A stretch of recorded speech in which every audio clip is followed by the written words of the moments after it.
And when the shepherds saw the baby Jesus, they made known the saying which had been told to them concerning this child. And all who heard it wondered at what the shepherds had told them. But Mary kept all these things, pondering them in her heart.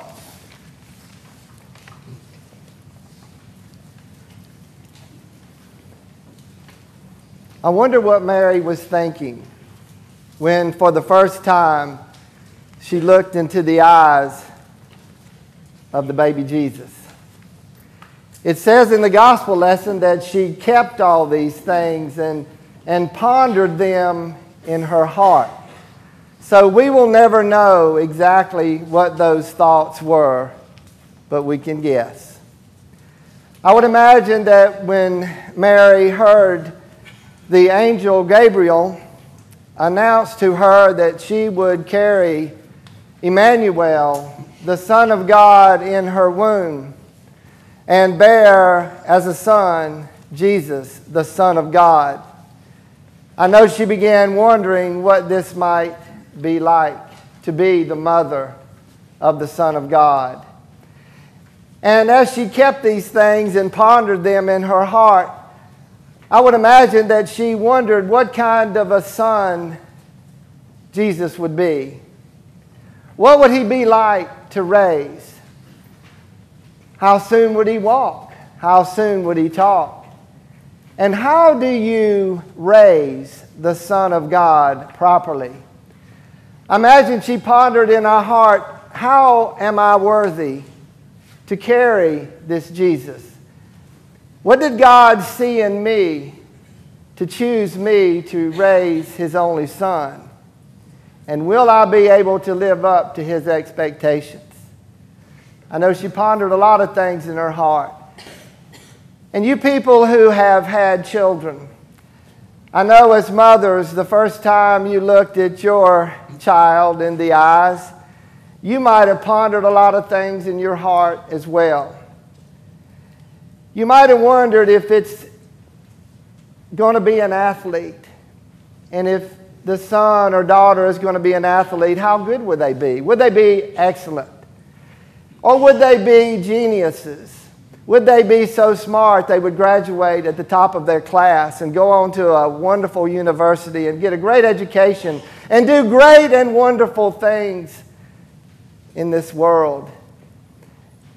And as parents, sometimes we have expectations that are so high, that are so great, that they oftentimes lead to great disappointments. Because maybe the child we have is not all that we expected. Maybe the child that we have will never bring home a bumper sticker that says, "My child is an honor student at Mabry Middle School." Sometimes it's not good to set your hopes so high and to create expectations for your children and for other people. Sometimes they lead to challenges that are difficult to overcome. I'll give you an example. There's a woman, Alicia Abbott. She is an author, and she lives with her husband and 2 children in Cambridge, Massachusetts. She grew up as an only child, and not only did she grow up as an only child, she grew up as a very lonely child. Her mother died when she was only 2 years old, and her father, when he was gone to work, she spent a lot of hours by herself.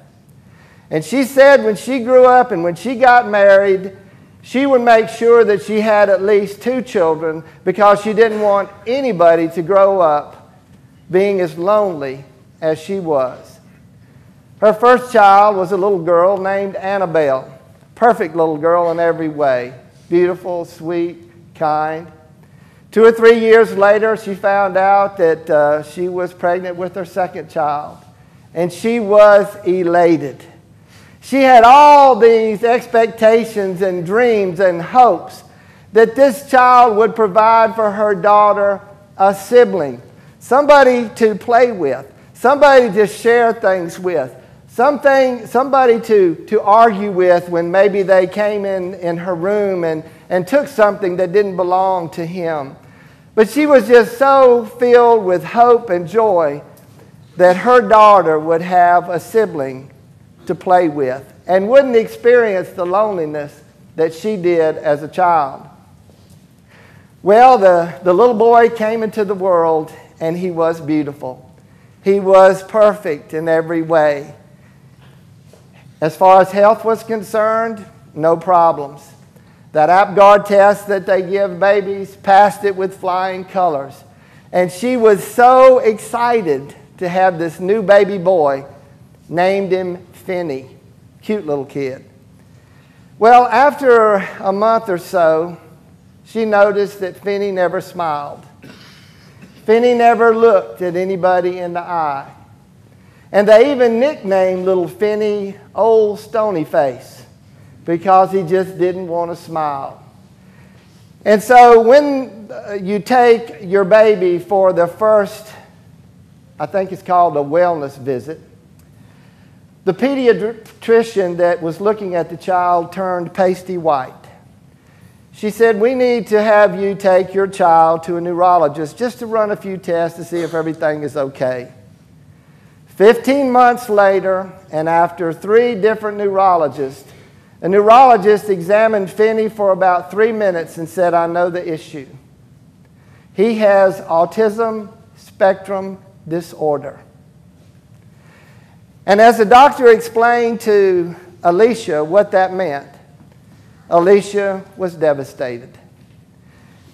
The doctor told Alicia that forever and always, your son will be in his own world. He won't relate to you. He won't talk to you. He won't look at you. He won't smile at you. He will forever remain in his own world. Well, Alicia was devastated. She didn't know what she was going to do. She had this child and she wondered, how will I raise this child? I know nothing about this disorder. Well, as time went on, she noticed that no matter what Finney did or did not do, Annabelle loved this little boy, loved this little baby. Annabelle would always do the Christmas cards and the Valentine cards and always include Finney in the pictures that she drew. And when she signed her little Christmas cards, she always signed it with her name and Finney's name and connected the L and the I so it looked like a lollipop.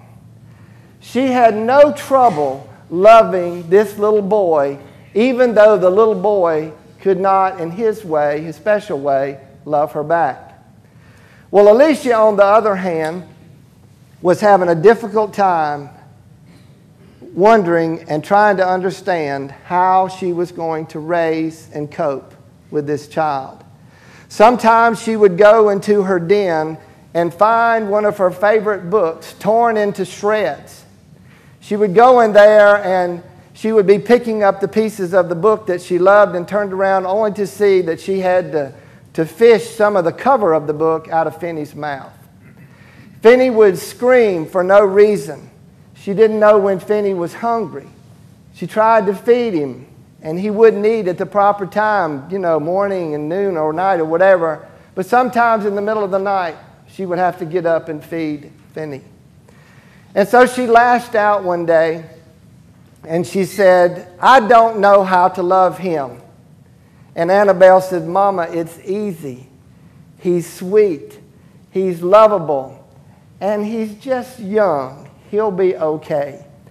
And so Alicia was having this difficult time, and finally it dawned on her to watch Annabelle love this little boy.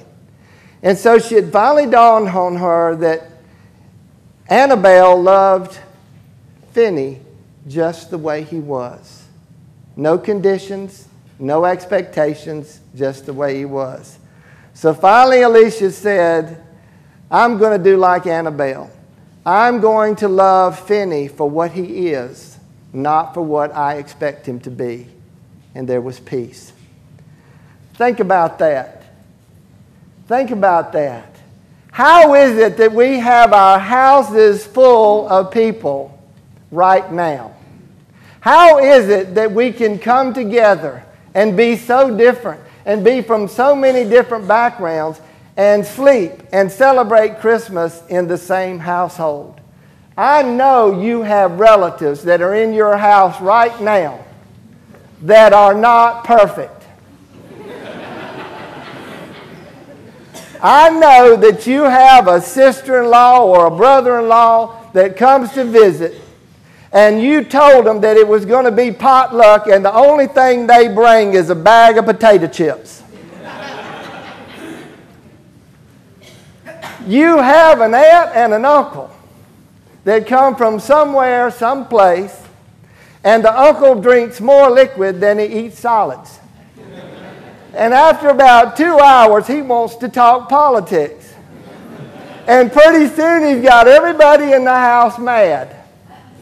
But you still love him. He still comes. And on top of all of that, you asked him to come back at Easter. Right now, my house is filled with lovely relatives of my son. His in-laws have come to spend Christmas with us, and I am absolutely delighted. They do happen to be perfect people. But anyway, it was different at 8 o'clock. They weren't here.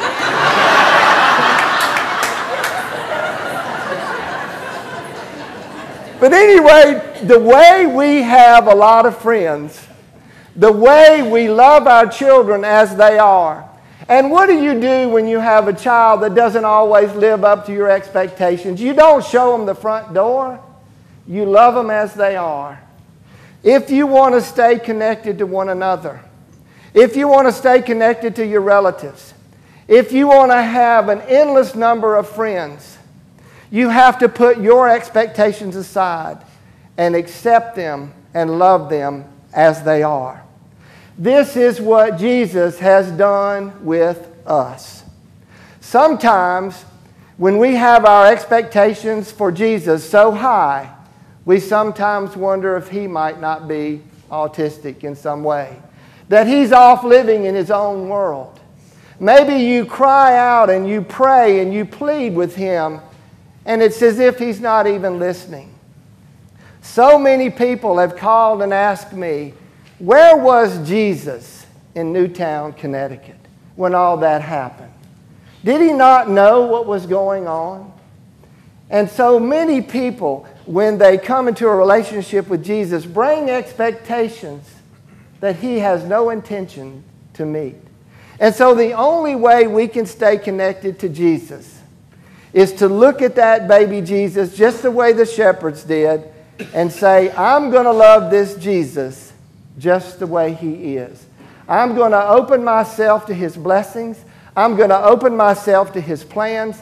I'm going to open myself to the way he does business, the way he relates to people, and I'm going to love him the way the shepherds did, the way Mary did.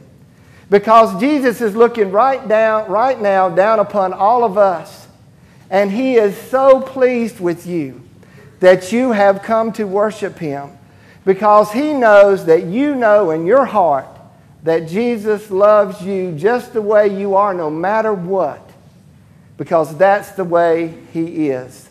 So if we want to stay connected to Jesus, and if we want to stay connected to all of our friends, our family, our relatives, and have lots of people in our house on Christmas Eve, we must set aside all kinds of expectations and love one another the way Jesus first loved us. And so on this Christmas night, I have a challenge for all of us in the new year. Look into the eyes of the baby Jesus and love him just the way he is. Merry Christmas. And when you get home, you hug that uncle that drinks too much, and you tell him you love him just the way he is, no matter what. Amen.